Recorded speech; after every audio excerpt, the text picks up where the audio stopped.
আজকে ভাই হুতো 70 টাকা ভাড়া মারছি ভাইরা মাইরে এই যে আটকা পড়ছি ভাই 70 টাকা মনে করেন দুইবারে খাইছি দুইবারে খাইলে কিন্তু আপিসে খাইলে পেট ভরে ভাই বাতের কি থাকে আপনার আপিসে পেট ভরবো এখন বললাম যে আমার খিদা লাগছে আমার সাইডে দেন আমি 4 ঘন্টা ধরে নেবো এখন ভিতরে কোনো মানুষ বোধ না ছাড়লোই না আমার গাড়িটা এটা ছাড়লো কোন গাড়ি ছাড়ছে এখন যে উপরে বাসির গাড়ি জগন্নাথ বাসির 2 বাস এই বাস গাড়ি ছাড়িয়ে দিছে এই গাড়িগুলো ছাড়ে আমগো গাড়ি ছাড়ে না মানুষ তো রিক্সা চালাইছে 500 টাকা জমা দিই দৈনিক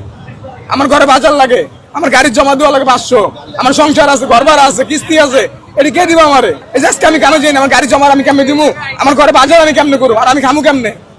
এটা কি এরা দেখবো না সরকার দেখবো আন্দোলন সরকারের দেহুক এটা আন্দোলন তাদের মানা দাবি সরকার মানবো অবশ্যই মানবো না কেন সরকার তো সবার পক্ষেই আছে সরকার আমার পক্ষে আছে আপনার পক্ষে আছে এক পক্ষে আছে সবার পক্ষে আছে সরকার মানবো দাবি তারা সরকারের জায়গার মতো যাক সরকারের